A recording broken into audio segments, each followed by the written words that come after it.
Good morning friends. तो आज prelims booster का पहला टॉपिक देखते हैं हम, जो कि है आज़ादी का अमृत महोत्सव। तो प्राइम मिनिस्टर नरेंद्र मोदी जी ने जो एक पद यात्रा है उसको इनॉग्रेट किया है साबरमती आश्रम से, अहमदाबाद से, जो कि हमारे 12 मार्च को बेसिकली स्टार्ट की गई है। और 12 मार्च को क्या हमारा स्पेशल दिन है। इसी दिन दांडी मार्च जो थी हमारी, जिससे सिविल डिसोबीडियंस को स्टार्ट किया गया था, सिविल डिसोबीडियंस मूवमेंट को स्टार्ट किया गया था, वो भी इसी दिन 12 मार्च को ही स्टार्ट की गई थी। ठीक है। तो 12 मार्च को हमने ये आज़ादी का अमृत महोत्सव, जो कि आज़ादी का अमृत महोत्सव क्या चीज़ है, हमने 75 ईयर्स ऑफ इंडिपेंडेंस को सेलिब्रेट करना है 15 अगस्त 2022 को। तो एग्जैक्ट उससे 75 वीक्स पहले, मतलब 15 अगस्त 2022 से 75 वीक्स पहले हम आज़ादी का ये अमृत महोत्सव, जो हमारा ये एक तरह से सीरीज़ ऑफ इवेंट्स चलेंगे, जो कि हम 75th एनिवर्सरी जो इंडिया के इंडिपेंडेंस है उसको सेलिब्रेट करने के लिए हम ये मना रहे हैं इवेंट्स को। ठीक है। तो ये जो इवेंट्स चलने वाले हैं ये किसी इंडिविजुअल मिनिस्ट्री के अंडर नहीं है। ये इवेंट्स जो हमारी एंटायरली गवर्नमेंट ऑफ इंडिया में मनाएगी, स्टेट गवर्नमेंट्स भी मनाएंगी, यूटीज़ भी मनाएंगी। तो ये सारे ओवरऑल जो हमारा इंडियन स्टेट है सारे लोग इसमें पार्टिसिपेट करेंगे। ठीक है, इंक्लूडिंग द जुडिशरी। तो ये इवेंट को अब फ्लैग किया गया है, आज से ये इवेंट्स बेसिकली स्टार्ट हो गए हैं। तो ये इवेंट्स अब हम देखते हैं कि आज़ादी का अमृत महोत्सव है क्या। ठीक है। उसमें प्राइम मिनिस्टर जो है उन्होंने 5 पिलर्स की एक अप्रोच दी है गवर्नमेंट को, कहा है जिसमें हम क्या क्या सेलिब्रेट करेंगे, अपने फ्रीडम स्ट्रगल को, आइडियाज़ एट 75 कि क्या क्या आइडियाज़ हमारे जो हैं वो सक्सेसफुल रहे हैं आज तक 75 सालों में, अचीव क्या क्या किया है हमने, क्या एक्शंस लिए हैं, और आगे का हमारा रिजॉल्व क्या है 75 ईयर्स कंप्लीट होने के बाद। ठीक है। तो ये बेसिकली 5 आइडियाज़ जो हैं ये डिफाइन करते हैं हमारे सेलिब्रेशन को, जो हम अपने 75th year of Indian independence को सेलिब्रेट करना चाहते हैं। ठीक है। अब क्या प्रोग्राम्स प्लान किए गए हैं। ठीक है। एक नेशनल इम्प्लीमेंटेशन कमेटी बनाई गई है under the chairmanship of union home minister Amit Shah ji. ठीक है। तो उसके अंदर बहुत सारे मेंबर्स हैं, जैसे कि हमारे फॉर्मर प्रेसिडेंट प्रतिभा पाटिल जी हैं, फिर जो अभी current chief justice of India हैं S A Bobde ji, N S A Ajit Doval, 28 chief ministers हैं, फिर बहुत सारे आर्टिस्ट्स हैं। ये बेसिकली जितने भी यूनियन मिनिस्टर्स सारे ऑलमोस्ट हैं, फिर गवर्नर्स हैं। बेसिकली इसको हमने ब्रॉड बेस्ड एक इम्प्लीमेंटेशन कमेटी बनाई है, ये प्लान करेगी कि क्या क्या इवेंट्स जो हैं वो हमको करने चाहिए। ठीक है। तो फॉर दोज इंटरेस्टेड जिन्हें जो ये देखना चाहते हैं कि क्या क्या इवेंट्स प्लान करना चाह रही हैं, इंडिविजुअल मिनिस्ट्रीज ने भी क्या क्या प्लान किया हुआ है, तो इसके लिए एक वेबसाइट बनाई है india75.nic.in। उसके ऊपर आप जाके देख सकते हो। ऑफकोर्स आप अगर ये अटैम्प्ट नहीं दे रहे हो तो आप इसको देख सकते हो। अगर आप ये अटैम्प्ट देना चाहते हो तो don't waste your time on that. ठीक है। तो उस पर आपको सारे इवेंट्स दिखेंगे कि गवर्नमेंट ने क्या क्या प्लान किया हुआ है, सारी मिनिस्ट्रीज़ ने अपने अपने प्लान्स डाले हैं कि हम ऐसे ऐसे सेलिब्रेट करना चाहते हैं। तो इंडिविजुअल मिनिस्ट्रीज़ का सारा प्लान उसके अंदर शेयर किया गया। ठीक है। अब सारी स्टेट्स जो हैं और यूटीज़ हैं वो भी अलग अलग तरह से प्रोग्राम्स जो हैं वो कमेमोरेट करेंगी अपने अपने लेवल पर। ठीक है। बहुत सारे कल्चरल सेंटर्स हैं, archaeological survey of India, youth affairs ministry, ministry of culture, TRIFED, ऐसे बहुत सारी ऑर्गेनाइजेशंस जो हैं वो जो है अपने अपने इवेंट्स जो हैं वो सेलिब्रेट करेंगी। ठीक है। अब डांडी मार्च जो है उसको देख लेते हैं थोड़ा सा। ठीक है। 12 मार्च को ये स्टार्ट हुई थी, ये डांडी मार्च। ठीक है। और 5 अप्रैल 1930 को ये ख़त्म हुई थी। ठीक है। 5 अप्रैल 1930 को गांधी जी वहाँ पर पहुँचे थे और उन्होंने सॉल्ट बनाकर जो है वो एक तरह से एक नॉन वायलेंट फॉर्म में अपना सत्याग्रह जो है, अपनी जो रेजिस्टेंस है उसको शो किया था अगेंस्ट द ब्रिटिश गवर्नमेंट। ठीक है। अब इसमें क्या था कि 1882 का एक सॉल्ट एक्ट था, जिसके अंदर ब्रिटिश गवर्नमेंट जो थी उनके पास मोनोपोली थी कि वही मैन्युफैक्चर कर सकते हैं सॉल्ट को, और जो सॉल्ट को बेच भी वही सकते हैं। ठीक है। तो ये गांधी जी को लगा कि ये तो एक नाइंसाफ़ी है। ठीक है। जबकि salt is readily available on our coast line, हमारी जो है उस पर आराम से मिलता है, तो हम उसको खुद क्यों नहीं बना सकते, हम क्यों एक ब्रिटिश गवर्नमेंट की मोनोपोली इस पर हमने क्यों अलाउ की हुई है। तो इसीलिए जो है डांडी मार्च जो है गांधी जी ने प्लान की, बिकॉज सॉल्ट एक ऐसा प्रोडक्ट है जो अमीर से लेके गरीब तक सब लोगों को जो है अफेक्ट करता है। ठीक है। तो इसीलिए उन्होंने इस प्रोडक्ट को चुना, इस सॉल्ट को चुना, ताकि ज़्यादा से ज़्यादा लोग जो हैं उनके सिविल डिसोबीडियंस मूवमेंट में पार्टिसिपेट कर सकें। ठीक है। तो ग्रुप ऑफ 78 मैन थे। अब एक देखो, इसमें एक बहुत इंपॉर्टेंट फैक्ट है कि जो दांडी मार्च थी, ऑफ कोर्स सिविल डिसोबीडियंस में जो विमेन की पार्टिसिपेशन बहुत ज़्यादा थी, बट जो दांडी मार्च जिसमें पैदल चले हैं Gandhi ji for until 5th, जो हमारा अप्रैल, हम 5th अप्रैल तक पहुँचे हैं ना वहाँ पर गांधी जी 12 मार्च को चल के, तो अराउंड 380 समथिंग किलोमीटर्स का वो एक तरह से सफ़र था। तो उसमें एक भी विमेन को पार्टिसिपेट नहीं करने दिया। गांधी जी ने ये प्रेफर किया कि उसमें सिर्फ मेन रहें, वो ही जो है दांडी मार्च को आगे बढ़ाएं, ठीक है।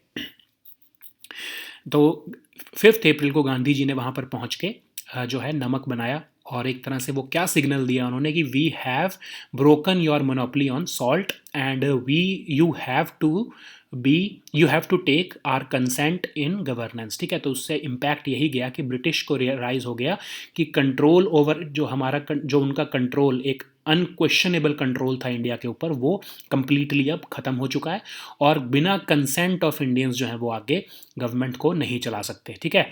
तो it was a symbolic move, symbolic तरीके से उन्होंने ये प्लान किया था गांधी जी ने, ताकि ब्रिटिश को ये मैसेज दिया जा सके कि आप बिना हमारी कंसेंट के जो है आप हमारी गवर्नमेंट नहीं चला सकते, ठीक है। नेक्स्ट हमारा टॉपिक है आत्मनिर्भर निवेशक मित्र पोर्टल। तो जो हमारे department for promotion of industry and internal trade है, जिसको हम DPIIT कहते हैं, तो उसने एक जो है वो एक आत्मनिर्भर निवेशक मित्र एक पोर्टल बनाने जा रहा है, जिसको 15 मई 2021 को लॉन्च किया जाएगा। ये पोर्टल बेसिकली है क्या, जो लोग इंडिया में इन्वेस्ट करना चाहते हैं, अपना बिजनेस करना चाहते हैं, उनको ये एक डेडिकेटेड पोर्टल जो है वो दिया जा रहा है। उनकी A to Z जितनी उनको ज़रूरत पड़ेगी, जितने उनके क्वेश्चंस हैं, जो उनको लाइसेंस लेना है, जो क्लियरेंस लेनी है, वो सब कुछ इस पोर्टल के ऊपर जो है वो उनको उपलब्ध कराया जाएगा, ठीक है। तो डिजिटली सपोर्ट करेगा ये इन्वेस्टर्स को ये पोर्टल, और उनकी जो डूइंग बिजनेस जर्नी है इंडिया में उसको ईजी बनाने के लिए ये जो हमने जो है पोर्टल जो है ये बनाया जा रहा है, ठीक है। स्पेसिफिक इन्वेस्टर्स के इंटरेस्ट जो हैं और स्विफ्ट क्लियरेंस मिलेगी, उनको अप्रूवल मिलेंगे, ठीक है। अब इसको बना कौन रहा है, हमारी जो इन्वेस्ट इंडिया एजेंसी जो है वो इसको बना रही है, ठीक है। अब स्पेशल फीचर्स देख लेना, ऑफ कोर्स ये आपको याद रखने की ज़रूरत नहीं है, बट आपको सिर्फ आपको पता हो कि ये पोर्टल में होगा क्या क्या, उसके लिए मैंने स्पेशल फीचर्स भी इंक्लूड कर दिए हैं, ठीक है। तो आपको याद नहीं रखने हैं। अब इन्वेस्ट इंडिया हमारे लिए इंपॉर्टेंट हो गया, क्योंकि इन्वेस्ट इंडिया इस पोर्टल को बना रहा है। तो इन्वेस्ट इंडिया जो है वो एक सेक्शन 25 ऑफ कंपनीज एक्ट 1956 के अंदर एक कंपनी है, ठीक है। सेक्शन 25 कंपनी कौन सी होती है, जो नॉट फॉर प्रॉफिट कंपनी होती है, ठीक है। तो ये नॉट फॉर प्रॉफिट कंपनी है इन्वेस्ट इंडिया, जिसके अंदर 49% शेयर जो है वो सेंट्रल और स्टेट गवर्नमेंट्स का है, और 51% जो शेयर है वो प्राइवेट, मतलब इंडस्ट्री एसोसिएशंस का, जैसे फिक्की, CII, नास्कॉम, इन सब का है, ठीक है। यही जो हमारा इन्वेस्ट इंडिया है वही हमारा national investment promotion facilitation agency है इंडिया की, जो कि हमारे लिए एक तरह से फर्स्ट पॉइंट ऑफ कांटेक्ट होता है, जो कि फॉरेन इन्वेस्टर्स इंडिया में इन्वेस्ट करना चाहते हैं उनके लिए फर्स्ट पॉइंट ऑफ कांटेक्ट जो है वो इन्वेस्ट इंडिया ही एजेंसी होती है, ठीक है। नेक्स्ट हमारा टॉपिक है प्रॉम्प्ट करेक्टिव एक्शन। तो RBI ने IDBI बैंक को आफ्टर 4 ईयर्स जो है प्रॉम्प्ट करेक्टिव एक्शन की जो रेगुलेटरी सुपरविजन है उससे बाहर निकाल दिया है, because it has improved it's financial performance, ठीक है। तो प्रॉम्प्ट करेक्टिव एक्शन होता क्या है, जो बैंक्स जिनके फाइनेंशियल मैट्रिक्स जो होते हैं वो वीक होते हैं, जो अच्छा नहीं परफॉर्म कर रहे होते हैं, तो RBI उनको एक तरह से एक प्रॉम्प्ट करेक्टिव एक्शन के फ्रेमवर्क में डाल देता है कि अब आपको हमारे से बिना पूछे जो है आप कुछ सर्टेन डिसीजंस नहीं ले सकते जब तक आपके जो फाइनेंशियल मैट्रिक्स हैं वो इम्प्रूव नहीं होते, ठीक है। ये कैसे अप्लाई किया जाता है, ये RBI डिसाइड करता है कि अगर बैंक्स जो हैं वो रिस्की हो गए हैं, if they have slipped below certain norms, तब जो है RBI ये इन्वोक करता है प्रॉम्प्ट करेक्टिव एक्शन। जैसे अभी येस बैंक जो था मार्च 2020 में उनके ऊपर भी इन्वोक किया गया था, उनके ऊपर भी 15 डेज़ के लिए, आई थिंक 15 डेज़ के लिए प्रॉम्प्ट करेक्टिव एक्शन उनके ऊपर लगाया गया था। तो अब होता क्या क्या क्या मैट्रिक्स होते हैं वो, जैसे कि कैपिटल रेशियोज, एसेट क्वालिटी और प्रॉफिटेबिलिटी, ये 3 रेशियोज उनकी देखी जाती हैं, ये 3 मैट्रिक्स देखे जाते हैं। अगर इसमें उनका परफॉर्मेंस अच्छी नहीं है तो उनके ऊपर ये PCA लगाया जाता है, ठीक है। अब थोड़ी सी हम देख लेते हैं कि क्या कैसे डिसाइड किया जाता है। अब बैंक्स जिनकी CRAR क्या है, capital to risk weighted assets ratio. अब ये होती क्या है रेशियो, आपके बैंक की जितनी कैपिटल है, क्या आपके पास उसके कमेंसुरेट असेट्स कितने पड़े हैं, जो आपको जो आपकी जो है रिस्क को मिनिमाइज करेंगे, उसको हम कहते हैं capital to risk weighted assets ratio. ठीक है, कि मतलब अगर आपकी 100 रुपीज़ की कैपिटल है तो आपके पास बेसिकली जो है, क्योंकि कैपिटल क्या होती है, हमारी लाइबिलिटी होती है। ठीक है, जो कॉमर्स के स्टूडेंट्स उनको पता होगा कि कैपिटल इज़ अ लाइबिलिटी जो हमको वापस करनी है कभी ना कभी।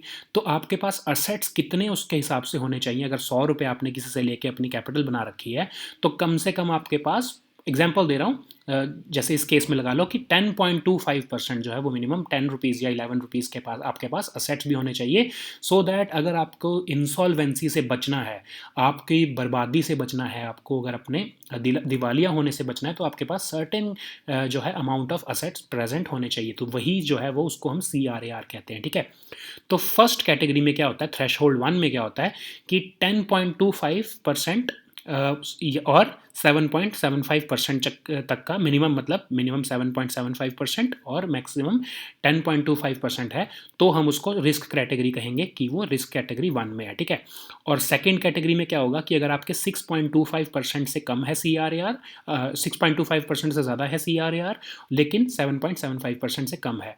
और वर्स्ट सिचुएशन कौन सी होती है, थर्ड थ्रेशोल्ड लेवल कौन सा होता है, जब आपकी 3.625% या उससे कम हो जाती है, जब आपकी CRAR, तो वो एक वर्स्ट कैटेगरी आ जाती है। उसमें तो एक्सट्रीम मेजर्स जो है वो RBI लगाने लग जाता है, जिसमें आप ब्रांच भी एक्सपैंड नहीं कर सकते, कोई डिसीजन नहीं ले सकते बिना RBI की परमिशन के। आपको एक तरह से RBI ही आपका बैंक जो है वो उसकी मैनेजमेंट को रन करने लग जाता है। ठीक है, ये तो CRAR मतलब कैपिटल रेशियोज की एक मैट्रिक जो है उसके लिए ये क्राइटेरिया है। ठीक है, अब असेट क्वालिटी और प्रॉफिटेबिलिटी के लिए भी क्राइटेरियाज हैं। ठीक है, अब नेट NPA अगर आपका 6%, NPA क्या होता है, नॉन परफॉर्मिंग असेट्स, अगर नेट NPA आपके 6% या उससे ज़्यादा हैं, लेकिन लेस देन जो है वो 9% है, तो आपका थ्रेशोल्ड 1 है। ठीक है, फिर वैसे ही अगर आपके 12% या उससे ज़्यादा हैं, मतलब जो वर्स्ट कैटेगरी है उसमें थर्ड थ्रेशोल्ड लेवल जो है उसमें 12% या उससे ज़्यादा अगर आपकी जो है NPA हो जाएंगे, तो RBI जो है वो आपके ऊपर PCA लगा सकता है। ठीक है, फिर प्रॉफिटेबिलिटी। ठीक है, प्रॉफिटेबिलिटी अगर आपकी जो है नेगेटिव रिटर्न आ रही है एसेट्स के ऊपर फॉर 2, 3 एंड 4 ईयर्स, मतलब अगर 2 ईयर्स तक आपके जो प्रॉफिटेबिलिटी जो है वो नेगेटिव है, तो आप थ्रेशोल्ड नंबर 1 में हो। ठीक है, ऐसे ही अगर आप 4 कंसेक्यूटिव सालों तक आपका जो प्रॉफिटेबिलिटी है वो नेगेटिव में है, तो आप थ्रेशोल्ड 3 में आ चुके हो और आपके बैंक के ऊपर अब जो है वो स्ट्रिक्ट एक तरह से PCA इन्वोक किया जाएगा। अब होता क्या है जब PCA इन्वोक किया जाता है, तो RBI जो है वो डिविडेंड डिस्ट्रीब्यूशन को रोक सकता है, RBI के बैंक के। ठीक है, ब्रांच एक्सपेंशन को रोक सकता है, मैनेजमेंट के कंपेंसेशन जो देना होता है उसको भी रोक सकता है RBI। ठीक है, एक तरह से RBI जो है वो आपके बैंक के ऊपर कंट्रोल करने के लिए आ जाता है। ठीक है, जब थर्ड थ्रेशोल्ड भी ब्रीच हो जाए, तो फिर जो है RBI के पास कोई और ऑप्शन नहीं होता, वो बैंक को फिर क्या करता है, अमेलगमेट कर देता है, रिकंस्ट्रक्ट कर देता है या फिर वाइंड अप कर देता है। ठीक है, अमेलगमेट मतलब किसी और बैंक के साथ उसको, जैसे यस बैंक का कह रहे थे कि SBI के साथ उसको अमेलगमेट कर दिया जाएगा। ठीक है, फिर या तो रिकंस्ट्रक्शन करेंगे उसकी, ठीक है, या उसके अंदर कैपिटल डालेंगे, दोबारा से उसको चलाने की कोशिश करेंगे, या फिर अगर वर्स्ट सिचुएशन आ गया तो उस बैंक को बंद कर दिया जाता है, उसको वाइंड अप किया जाता है। ठीक है, जब थर्ड थ्रेशोल्ड भी जब क्रॉस हो जाती है। ठीक है, अब कैपिटल एडिक्वेसी रेशियो क्या है, आपको समझा ही दिया था मैंने कि आपके पास जितने कैपिटल पड़ी है उसके हिसाब से क्या आपके पास टोटल रिस्क वेटेड असेट्स भी हैं या नहीं है। ठीक है, जैसा आपको मैंने बोला कि अपने कैपिटल हमारी लाइबिलिटी है, तो आपकी लाइबिलिटी के हिसाब से क्या आपके पास उतने असेट्स हैं कि आप इंसॉल्वेंसी से बच सकें, तो उसको हम कहते हैं कैपिटल एडिक्वेसी रेशियो। ठीक है, नेक्स्ट हमारा टॉपिक है LGBTQ फ्रीडम जोन। तो जो है हमारे यूरोपियन पार्लियामेंट ने भी अपने आप को एक तरह से यूरोप को पूरे यूरोपियन यूनियन को LGBTIQ फ्रीडम जोन जो है वो डिक्लेयर किया है। ठीक है, तो LGBTIQ क्या है, lesbian, gay, bisexual, trans, non binary, intersex and queer. ठीक है, ये तो आपको पता ही है ये कैटेगरीज क्या होती हैं। ठीक है, तो वो यूरोप कह रहा है, यूरोपियन यूनियन कह रहा है कि हम जो है वो LGBTQ जो कम्युनिटी है, हमारी LGBTIQ कम्युनिटी है, उनके लिए हम एक तरह से फ्रीडम जोन है। हमारे जो हमारा यूरोप है इसमें इन सारी कम्युनिटीज़ के लिए एक तरह से फ्रीडम ऑफ मूवमेंट है, उनकी प्रोटेक्शन कर रहे हैं हम राइट्स की, उनके खिलाफ कोई हम डिस्क्रिमिनेशन नहीं कर रहे हैं, एंड बहुत सारी ऐसी चीज़ें जो हैं हम उनको फ्रीडम्स जो है वो देते हैं। ठीक है, अब ये डिक्लेयर करने की ज़रूरत क्यों पड़ी, बिकॉज EU के 2 मेंबर स्टेट्स, खासकर पोलैंड और हंगरी, तो ये दोनों जो हैं वो एक तरह से होमोफोबिक जो है वहाँ पर एक तरह से आइडियोलॉजीज़ बन चुकी हैं। वो एलजीबीटी कम्युनिटी को एक तरह से प्रोसिक्यूट कर रहे हैं, वो इस आइडियोलॉजी के ख़िलाफ़ हैं, वो जो है इस आइडियोलॉजी को एक तरह से, basically this is not just an ideology, ये एक तरह से सेक्सुअल ओरिएंटेशन को वहाँ पर एक तरह से दबा रहे हैं, ठीक है। तो LGBTIQ राइट्स देखते हैं पोलैंड और हंगरी में हुआ क्या है। EU के मेजॉरिटी ऑफ जो कंट्रीज़ हैं, मतलब 27 में से 23 कंट्रीज़ जो है वो सेम सेक्स मैरिजेस में को उन्होंने रिकॉग्नाइज़ किया हुआ है, ठीक है। लेकिन पोलैंड जो है वो ऐसे जो है रिलेशनशिप्स को एक्नॉलेज नहीं करता है, वो उसको नहीं मानता है, ठीक है। तो वहाँ के जो प्रेसिडेंट हैं एंड्रे डूडा, वो कहते हैं कि ये जो बेसिकली वो इसको एक आइडियोलॉजी कहते हैं, वो कहते हैं कि ये आइडियोलॉजी जो है वो डिस्ट्रक्टिव टू मैन है, ठीक है। इसीलिए उन्होंने क्या किया हुआ है, सेम सेक्स कपल्स जो हैं वो वहाँ पर चिल्ड्रन को अडॉप्ट नहीं कर सकते हैं, ठीक है। तो वहाँ के जो पोलैंड के लोगों ने फिर क्या किया, जो सेम सेक्स कपल्स हैं उन्होंने क्या किया, वो सिंगल पेरेंट बन के वहाँ पर उन्होंने जो है बच्चों को अडॉप्ट करना शुरू कर दिया, ठीक है। उसके लिए भी वहाँ पर अब एक लॉ लेके आया जा रहा है और इस चीज़ को क्रिमिनलाइज किया जा रहा है कि अगर जो LGBT कम्युनिटी के लोग हैं, अगर वो सिंगल पेरेंट बन के वहाँ पर चिल्ड्रन को अडॉप्ट करेंगे तो उनके ऊपर हम एक तरह से क्रिमिनल एक्शन भी ले सकते हैं, ठीक है। तो LGBT जो एक ये सो कॉल्ड जो वहाँ पर वो इसको बोल रहे हैं आइडियोलॉजी, तो अगर वहाँ पे जो जितने भी रीजन्स हैं, ओवर 100 रीजन्स हैं वहाँ पर पोलैंड में ऐसे, मार्च 2019 की से लेके आज तक की ये फिगर है कि सिंस 5 2019 ऐसे 100 रीजन्स हैं, मतलब काउंटीज़ और म्यूनिसिपैलिटीज़ हैं पोलैंड में, जिनको जो अपने आप को free from LGBTIQ ideology declare कर चुके हैं, ठीक है। कि मतलब वो इसको सपोर्ट नहीं करती, वो अपने आप को free from this ideology declare कर रही हैं कि हम इनको कोई सपोर्ट नहीं देते, हम इनको एक तरह से एक्सेप्ट नहीं करते हैं, ठीक है। फिर वहाँ पर क्या होता है कि जब ये डिक्लेयर कर दिया जाता है तो उसका मतलब कि लोकल गवर्नमेंट वहाँ पर उनके खिलाफ एक तरह से इंटॉलरेंट हो जाती है और कोई भी फाइनेंशियल असिस्टेंट नहीं दी जाती उन ऑर्गेनाइजेशंस को जो LGBT कम्युनिटी की प्रमोशन के लिए या नॉन डिस्क्रिमिनेशन या इक्वालिटी की बात करती है, ठीक है। फिर हंगरी में भी कुछ ऐसा ही है, ठीक है। हंगरी में भी जो है ऐसे रेजोल्यूशंस पास किए जा रहे हैं जिसमें कहा जा रहा है कि LGBT जो प्रोपेगेंडा है उसको रोका जाए, ठीक है। वहाँ की पार्लियामेंट ने भी एक कॉन्स्टिट्यूशनल अमेंडमेंट जो है वो पास किया जिससे कि LGBT कम्युनिटी की जो है राइट्स को रिस्ट्रिक्ट किया गया है, ठीक है। तो ये पोलैंड और हंगरी दोनों को एक तरह से एक मैसेज देने के लिए EU की जो पार्लियामेंट है उसने रेजोल्यूशन पास किया जिसमें उन्होंने कहा है कि ये रेजोल्यूशन का कंटेंट है, देखो, कि LGBT persons everywhere in the EU should enjoy the freedom to live and publicly show their sexual orientation and gender identity without fear of intolerance, discrimination और persecution and authorities at all levels of governance, मतलब सरकार के किसी भी level पर, चाहे वो local government हो, चाहे फेडरल गवर्नमेंट हो, चाहे सेंट्रल गवर्नमेंट हो, किसी भी लेवल पर जो है EU जो है वो उनके खिलाफ कोई डिस्क्रिमिनेशन नहीं करेगा, उनके राइट्स को प्रोटेक्ट करेगा, इक्वालिटी को प्रमोट करेगा और उनके फंडामेंटल राइट्स जो है उसको प्रोटेक्ट करेगा। तो ये EU ने एक रेजोल्यूशन पास किया, ठीक है। अब ये एक तरह से लेटेस्ट फ्लेयर अप है, एक तरह से टेंशन्स आएंगी वहाँ पे कि पोलैंड और हंगरी एक साइड हो गए और बाकी EU की कंट्रीज़ जो है वो वहाँ पे पार्लियामेंट में एक साइड हो गई। उससे क्या होगा कि इनके बीच में टेंशन्स बढ़ेंगी, ठीक है। वहाँ पर ऑलरेडी बहुत ज़्यादा टेंशन्स हैं। पोलैंड और हंगरी जो है वहाँ पर वो एक तरह से कंजर्वेटिव फॉर्म जो है वो गवर्नमेंट में जा रहे हैं, वो एक तरह से डेमोक्रेसी से दूर जा रहे हैं, सो कॉल्ड डेमोक्रेसी से दूर जा रहे हैं as per the assessments of EU। और बाकी जो कंट्रीज़ हैं वो कह रही हैं कि पोलैंड और हंगरी जो है वो they are not complying with the standards of EU, ठीक है। अब हमारे लिए एक इम्पॉर्टेंट, जो खासकर जो HCS का एग्ज़ाम दे रहे हैं उनके लिए ये ज़्यादा इम्पॉर्टेंट हो जाता है, इनिशिएटिव जो अभी हरियाणा बजट ने अनाउंस किए हैं, ठीक है। तो हरियाणा जो चीफ मिनिस्टर हैं वही वहाँ पर फाइनेंस मिनिस्टर भी हैं, तो उन्होंने एक बजट में अपने मीडियम टर्म एक्सपेंडिचर फ्रेमवर्क उसको इंट्रोड्यूस किया है। वो एक बहुत अच्छा इनिशिएटिव है जिसमें क्या है कि 8585 करोड़ रुपीस का जो है वो एक रिज़र्व फंड बना दिया जाएगा और कुछ ऐसे कोर एरियाज़ हैं या स्पेशल प्रोजेक्ट्स हैं जिसमें उस फंड में से पैसा जो है वो निकाल के यूज़ किया जाएगा, ठीक है। अब इसकी एक और खासियत क्या है कि अगर समझ लो कि किसी साल 8585 करोड़ रुपीज़ नहीं यूज़ हुए, समझ लो कि सिर्फ 6000 करोड़ रुपए यूज़ हो पाए प्रोजेक्ट्स के ऊपर। तो जो बचे 2585 करोड़ रुपीज़ होंगे उसको अगले साल जो है वो कैरी फॉरवर्ड करने का इसमें प्रोविजन है, ठीक है। Flexibility to allocate funds for projects that are anchored in multiple sectors with a focus on priority areas, मतलब कि फ्लेक्सिबिलिटी होगी गवर्नमेंट के पास कि वो इस फंड में से पैसा कौन से सेक्टर्स के ऊपर या कौन से प्रोजेक्ट्स के ऊपर लगाना चाहता है, ठीक है। फिर इसको facility of roll over the जा रही है इसमें, ठीक है, मतलब कि जो बच गया है पैसा उसको नेक्स्ट ईयर जो है उसको आगे लेके जा सकते हैं, of course with the approval of Vidhansabha, मतलब स्टेट असेंबली के अप्रूवल के बाद ही वो पैसे को आगे लेके जाया जा पाएगा।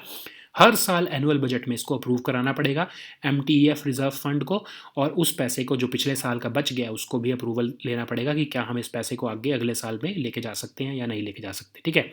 फिर कुछ प्रोजेक्ट्स भी अनाउंस किए हैं, जैसे ऑर्बिटल रेल कॉरिडोर एक अनाउंस किया है। फिर ग्लोबल सिटी एक बनाने की बात हो रही है मानेसर में, ठीक है, गुड़गांव के पास, गुरुग्राम के पास। फिर इंटरनेशनल हॉर्टिकल्चर मार्केट गन्नौर जो सोनीपत के पास है वहाँ पर उसको बनाने की बात की जा रही है। एक्सपैंड करने की बात कर रहे हैं मेडिकल इंफ्रास्ट्रक्चर को, बहुत सारे जो है जैसे एक 200 बेड फैसिलिटीज़ बनाने की बात की जा रही है, child mother and child hospitals. फिर एक एप्पल मार्केट पिंजौर में उसको बनाने की बात की जा रही है। ऐसे बहुत सारे प्रोजेक्ट्स जो हैं वो अब बजट में अनाउंस किए गए हैं, ठीक है। अब वी शेप रिकवरी मोड क्या है? वी शेप रिकवरी मोड मतलब क्या होता है कि एकदम से आपकी इकोनॉमी नीचे गई लेकिन आपने रीबाउंड किया और आप दोबारा से आप बड़ी जल्दी जो है आप अपनी इकोनॉमी को रिकवर कर गए, ठीक है। अब ये देखो कितनी एक आपके लिए फैक्ट्स इंपॉर्टेंट हैं, ऑफ कोर्स जो खासकर एचसीएस दे रहे हैं उनके लिए तो ये ज़्यादा इंपॉर्टेंट है कि जब national per capita income at current prices 86,000 के आसपास थी 2014-15 में, जो कि अब इंक्रीज़ होकर 1,34,000 हुई है 19-20 में, तब हरियाणा की फिगर्स देखो कि उस टाइम पर हरियाणा में मतलब 2014-15 में 1,47,000 पर कैपिटा इनकम होती थी, जो कि अब इंक्रीज़ होके 2,47,000 पहुंच चुकी है, ठीक है। तो ये आंकड़े जो है दे आर सिग्नलिंग कि Haryana is growing at a very fast rate as compared to its peers. तो this is a very good news for the residents of Haryana. और इसके अंदर एक और चीज़ अच्छी है कि उन्होंने गवर्नमेंट ने आइडेंटिफाई किया कि की एरियाज़ कौन कौन से एरियाज़ जो हैं जिसके ऊपर हम एमटीईएफ रिजर्व फंड जो है उसका फोकस रखना चाहते हैं। वो एरियाज़ हैं health, agriculture and infrastructure development. In areas के ऊपर जो है एमटीईएफ का जो रिजर्व फंड है उसमें से पैसा लगाया जाएगा, ठीक है। फिर एमएसएमईज़ जो हैं हमारी जो micro small and medium enterprises जो होती हैं उनकी कैपेसिटीज़ और कैपेबिलिटीज़ को बढ़ाने के लिए भी इस फंड का यूज़ किया जाएगा। अब उन्होंने एमएसएमईज़ के अंदर भी उन्होंने कहा है कि हम 5 कोर एरियाज़ पे ज़्यादा फोकस रखना चाहते हैं, aerospace and defence, toy industry, services sector, construction and industrial parks, ठीक है। तो इनके ऊपर ज़्यादा फोकस गवर्नमेंट अपना रखना चाहती है। अब हरियाणा जो है वो एक एग्रेरियन इकोनॉमी से इंडस्ट्रियल स्टेट कैसे बन रहा है ये भी देख लेते हैं। ये भी बजट में आंकड़े जो दिए गए हैं उससे प्रूव हो रहा है, ठीक है। जो हरियाणा में शेयर ऑफ सर्विसेज सेक्टर है जो ग्रॉस स्टेट वैल्यू एडेड का, ठीक है, वो 44.9% था 2011-12 में, लेकिन अब वो 51.1% हो चुका है। मतलब ऑलमोस्ट हाफ से ज़्यादा जो है वो इकोनॉमी जो है हरियाणा की it is being contributed by the services sector, ठीक है।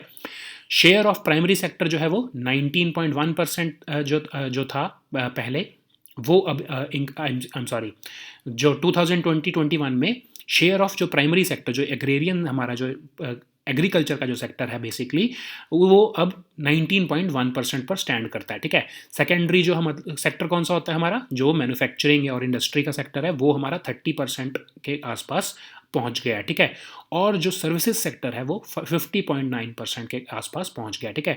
फिर अब इसके अंदर भी प्राइमरी सेक्टर में जो एग्रीकल्चर जो हमारा सेक्टर है उसके अंदर किसका ज़्यादा जो है कंट्रीब्यूशन है, जैसे एग्रीकल्चर और अलाइड एक्टिविटीज़ का जो है प्राइमरी सेक्टर में ज़्यादा कंट्रीब्यूशन है। ऑलमोस्ट 98% जो है वो प्राइमरी सेक्टर में एग्रीकल्चर और अलाइड एक्टिविटीज़ कंट्रीब्यूट कर रही हैं, ठीक है। फिर ऐसी सेकेंडरी सेक्टर जो है हमारा, जिसका हमारा शेयर असल में 30% है स्टेट की इकोनॉमी में, उसमें जो मैन्युफैक्चरिंग और कंस्ट्रक्शन सेक्टर्स हैं वो सबसे बड़े कंट्रीब्यूटर इमर्ज होके आए हैं, ठीक है। ऐसी टैरिशरी सेक्टर के भी कुछ फिगर्स दी हुई हैं, ठीक है। अब हमारा जो है इसमें सबसे इंपॉर्टेंट जो है एक पार्ट है हमारा कि how government aims to double farmers income, ठीक है। तो फार्मर की इनकम को डबल करने के लिए स्टेट ने क्या प्लान किया है, कोई उन्होंने वैसे तो फिगर नहीं बताई है कि अभी कितनी फिगर है और उसको हम कितना डबल करके बनाना चाहते हैं, लेकिन उन्होंने टारगेट्स बताए हैं कि वो किस चीज़ पे फोकस करेंगे। Soil health management, integrated nutrient management, फिर वो एक सबसे इंपॉर्टेंट है इसमें क्रॉप डाइवर्सिफिकेशन। वो अपने फार्मर्स को पैडी और वीट से जो है दूसरी क्रॉप्स की तरफ लेके जाना चाहते हैं जो कि हाई पेड क्रॉप्स हैं, ठीक है। ऑर्गेनिक क्रॉप्स की तरफ लेके जाना चाहते हैं, फिर हॉर्टिकल्चर की तरफ लेके जाना चाहते हैं, मिलेट्स की तरफ लेके जाना चाहते हैं, ताकि क्रॉप डाइवर्सिफिकेशन आए, इन्वायरमेंट भी प्रोटेक्ट हो और फार्मर की इनकम भी बढ़े, ठीक है। ऐसे बहुत सारे और भी जो है इनिशिएटिव्स हैं जिनकी बात की जा रही है, so that they can increase the income of farmers, ठीक है। जैसे construction of water harvesting structures, water management, farm mechanisation कैसे की जाए, फ्रूट्स एंड वेजिटेबल्स जो है उनको कैसे प्रमोट किया जाए, और ऑफ कोर्स एग्रीकल्चर मार्केटिंग जो है उसके ऊपर भी फोकस करने की बजट में बात की गई है, ठीक है। So these were are topics for today. We'll meet next on Monday. Until then, good bye and take care.